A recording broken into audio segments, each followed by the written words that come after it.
Shalom, welcome to Har Meron in northern Israel. Today's the 5th of Av, the yahrzeit of the holy Arizal. We were in tzfat today. It was so crowded, we got out of there. It was very difficult to get to the Zion of the holy Arizal.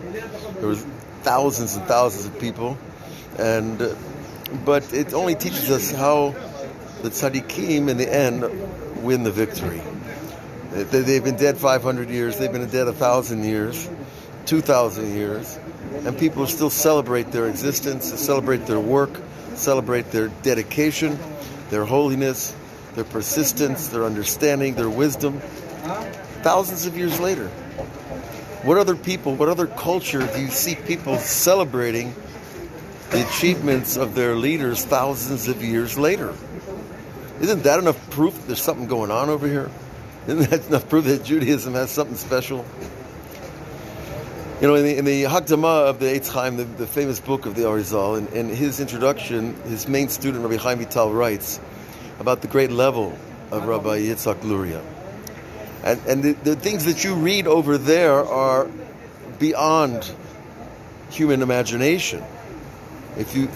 When I tell you the list of what's written over there about the Arizal and what he achieved, it sounds more like some science fiction introduction to a science fiction movie. That he knew the language of the birds, the language of the trees. He knew a person's thoughts before they even thought them. He knew a person's life in this world, all the deeds of his life. He knew what they did in previous lifetimes. His mind had access to information that only God had access to. Now, how is that? Ask yourself the question. What's the difference between this guy's mind and our mind? He learns, I learn. He prays, I pray. Is that simple? But we have to understand the structure of the world. Because what it says over there, if the Arizal knew a person's thoughts before they entered his head, he was at the place of the emanation of thought, which is a realm in heaven high above human consciousness. So understand, when you talk about knowing the language of trees, the language of birds, the language of other animals, we know that animals communicate today. Any zookeeper could tell you that the animals are communicating with each other all the time. But what human beings understand what they're saying or what they're trying to import to another. How did he know these things? Did he say, was there a language for birds that, with their own alphabet? No. They're communicating in bytes of information. And his mind was so expanded and so pure that he was able to attach to those bytes of information. So it's like when you communicate. You ever communicate in a dream? You don't actually talk, but someone comes to you in a dream and you're communicating without talking. It's a type of communication where there is language, but it's not spoken language.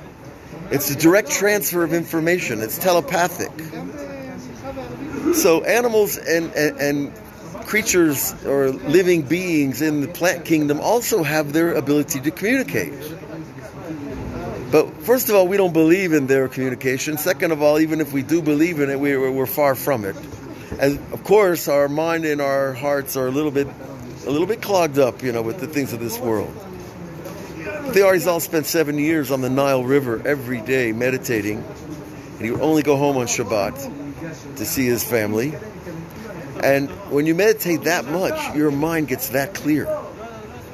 And so that you actually, it's not that he would hear them speaking to each other, he was at the level of their communication. Now, another way to understand this, think about it like this, that there are needs. Everything has needs all day long. The birds in the morning, they have a need. And when they go to bed at night, they have a need. And they're communicating to each other. And so do all the other creatures. They have needs.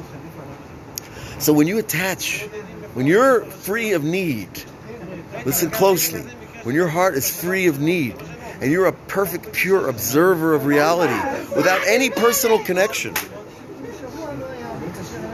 then you pick up other needs around you Understand this.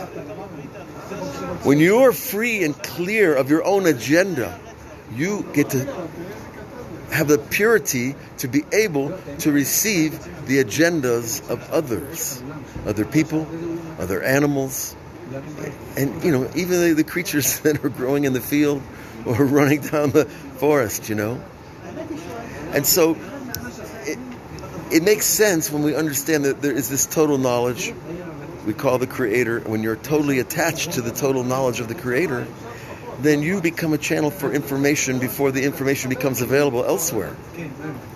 Now, it's not because he's better or greater. No, in our terms he is, but it's not that. That's not what makes him that. What makes him that is the hard work that he put in to get to that level of purity of perception. And when a person does the work, there are results. When a person, the Talmud teaches, when a person says, I worked very hard, and I achieved a true understanding of God, believe him. If a person says, I didn't do the work, don't believe him. Okay, and so these people gave their lives for this information and to be able to pass it on to us. And even if we're not going to go out in the forest tomorrow and understand or you're not going to understand what your pet's trying to tell you in the morning, or what the animal at the zoo is trying to make a face at you, what he's trying to communicate, you might not get it so fast. But the first thing you do is clear your own mind and your own prejudice and your own predisposition and your own idea about other beings.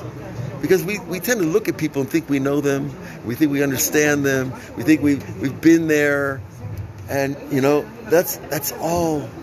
Those thoughts themselves are blockage to the totality of the awareness of the knowledge that is flying around in the air. The air is filled with knowledge at every level. And our mind is a satellite dish picking up whatever we're able to pick up. We got to have a clean dish, right? So this is what the Arizal, one of his achievements, and God gave him those gifts not to impress us, but to help people have faith, to help people believe in themselves and their own level, to help people believe in the tzaddik and his path, and to follow them, and not to be ashamed that I'd have to have another person as my teacher. Because if we don't have a teacher, we're not going anywhere. But in the Western world, it's all about me and I and my vision, and I haven't made room for anybody else to learn, to attach myself to a higher mind that can take me to a higher place in myself. So, it's true. In the end of days, this information is going to be revealed everywhere, and people are going to know things that they know they never knew. And their mind is going to be that satellite to receive that information. But right now, we're still in the world of the hard work, and we should be blessed with that hard work and blessed to know it's not what we achieve; it's how much we put into it and how much love and joy we bring to it. And we do that. Whatever you achieve, that's His business. That's God's business, not ours. We don't need the labels, and we don't need the honor. We don't need the glory. What we need to do is the love of the work itself. We should all be blessed with that love, and to return to the books, and return to our prayers, and return to the places like here at Rebbe Shimon bar Yochai and tzfat, to all the great tzaddikim buried there, because they are all open windows to what we all have within.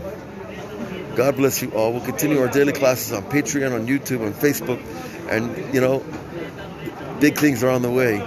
After this year, right, after we start the new year, the 8th year in the 7-year cycle, then we say we're looking for a messianic energy coming down. It's going to bring the world closer and closer to its perfection. And that's what we're here to do. God bless. Have a great day.